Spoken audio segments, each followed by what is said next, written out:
Hi, everyone. This is Suzanne Wagner. I'm doing my personal quote and blog for the 8th of September 2022. And I'm doing a free flow just because I'm behind. So today we went to the Wicklow Mountains and it was pouring rain and it was absolutely beautiful. And we went to the Abbey and we went to an old graveyard and we went to an upper lake and a lower lake at the Wicklow Mountains. And we went to this incredible place that was where they've been doing weaving since the 1700s.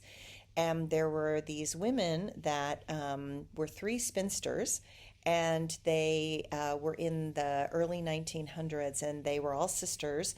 And they decided instead of marrying, they were going to help this place that was a weaving place become more modern and bring in new colors and new ideas into it. And I thought it was so fascinating that all three sisters decided to stay spinsters and to not marry, but which back in those days would have been really difficult. And instead, they ended up buying the weaving place and making these incredible throws and blankets and everything with colors, and they used their own gardens in order to make the special colors, and they brought in different plants from other areas so that they could add in the yellows and the purples and the pinks and all the colors that were not really normal back then. And it was so impressive to see these old weaving machines. And in this one room, they would have had 12 of these hand weaving machines that were going back and forth. And then in the 1970s, they got some of the really fast machines, but still, these machines are much slower compared to anything that would be happening now, but they're still doing things in the old way. It was so incredible to watch the process of how weaving happens. And I know there's a lot of people out there that have probably done weaving and this is not new to them, but for me it was really exciting and fascinating to see how things were done in the old days and then how we've modernized it, and yet how certain things still have to be done a certain way. And even though the machines move much faster with bringing the threads across, that it can take a day for a person to set up the machine to be able to do 1,000 yards of cloth and to get all the threads just right, and how they have to be gone through. And so you have to be able to see if there's any imperfections, and you have to go in and you have to fix the imperfections in these long, bits of cloth that they end up using. So it was really fascinating. It was really interesting. And what was even more interesting was our driver. And I think the guides in Ireland have been so fascinating that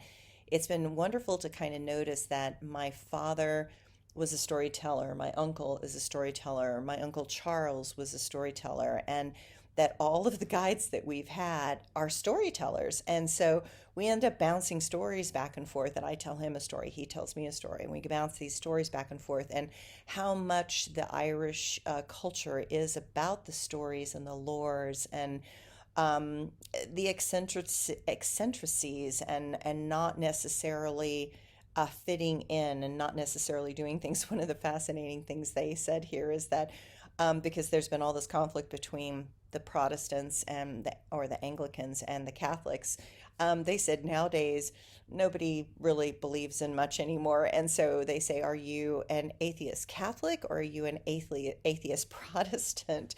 And I found that so interesting that, that there's this looking at things from a different way, that we understand that how we were raised is one thing, but we also recognize where certain limitations are within religious structure. And so while I don't consider myself an atheist, I consider myself a very spiritual person. I definitely don't fit into the traditions that I was raised in, and I have stretched them and modified them and matured them, hopefully, with my own consciousness to be able to find God in everything. And I think that's what's really so beautiful, is to find God in everything, and that God isn't just in one book or in one church or in one method or in one system, but that God is life itself, God is nature, and God is moving us all at different points in time.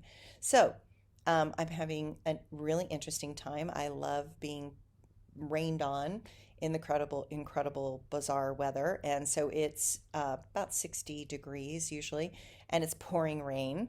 And yet I love it. It's crazy. I love it. It feels very comfortable. Feels very easy.